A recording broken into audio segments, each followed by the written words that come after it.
Hi everyone, welcome to cool way to learn. నేర్చుకోండి మలయాళం సులువుగా. నేర్చుకోండి మలయాళం సులువుగా. మలయాళంలో చిన్న చిన్న వాక్యాలు. నేను ఇంటి అవతల ఉన్నాను. ఆమె ఆఫీసు అవతల వేచి ఉంది. వాళ్ళ కారు గేటుకి అవతల ఉంది. అతడు ఇప్పుడే అవతలికి వెళ్ళడం నేను చూశాను. ఇలాంటి వాక్యాలు మీరు మలయాళంలో ఎన్నో మాట్లాడచ్చు. అయితే అవన్నీ మాట్లాడాలి అంటే ఇక్కడ ఇచ్చినటువంటి వాక్యాలలో ఒక కామన్ పాయింట్ మీకు కనిపించిందా? చూడండి.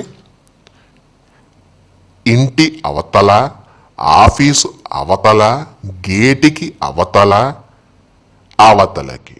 ఇలా వీటిని ముందు మలయాళం ఎట్లా చెప్పాలనేది నేర్చుకుంటే ఇలాంటి వాక్యాలు ఎన్నైనా మాట్లాడచ్చు. మరి వెళ్దామా? రండి. చూడండి, తెలుగు వాక్యాలలో మాట్లాడేటప్పుడు అవతల అని వస్తే మలయాళంలో నప్పురం అని వాడాలి. చూడండి, తెలుగు మలయాళం. తెలుగులో గేటుకి అవతల, షాపుకి అవతల, ఆఫీసుకు అవతల. ఇక్కడ గేటుకి, షాపుకి, ఆఫీసుకి అనేది ఎట్లా మలయాళంలో చెబుతారు అనేది మీకు ఇంతకుముందు వీడియోస్ చూశారు కాబట్టి ఇక్కడ దాని ప్రస్తావన అనేది ఇక్కడ లేదు. కేవలం అవతల అనేది మలయాళం ఎట్లా ఉపయోగిస్తున్నారు అనేది దృష్టి పెట్టండి. చూడండి, గేటుకి అవతల అంటే మలయాళంలో గేటి నప్పురం. షాపుకి అవతల మలయాళంలో షాపినప్పురం. ఆఫీసుకి అవతల మలయాళంలో ఆఫీసినప్పురం. కేవలం ఆ నామవాచకాలకి నప్పురం అనేది కల్పిస్తాం అంతే. ఓకే, మీకు ఇంకా బాగా అర్థం కోసం ఉదాహరణ చూడండి. ఆ కారు బస్ స్టాండ్ అవతల నిలిపి ఉంది.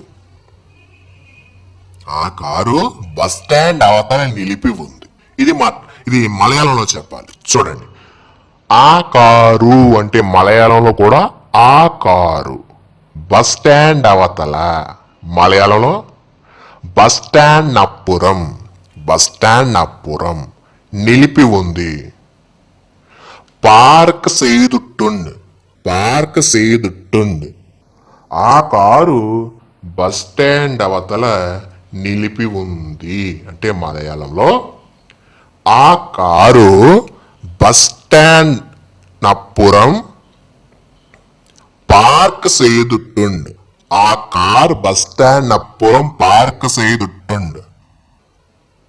ఇక్కడ ఆ కారు నిలిపి ఉంది. మధ్యలో మీకు ఇష్టం వచ్చింది పెట్టండి. అంటే ఆ కారు గేట్కి అవతల నిలిపి ఉంది, షాప్కి అవతల నిలిపి ఉంది, ఆఫీస్ అవతల నిలిపి ఉంది, రైల్వే స్టేషన్కి అవతల నిలిపి ఉంది. ఇట్లా మీరు ప్రాక్టీస్ చేయాలి. ఓకే, ఈ వీడియో ఇంతటితో అయిపోయింది.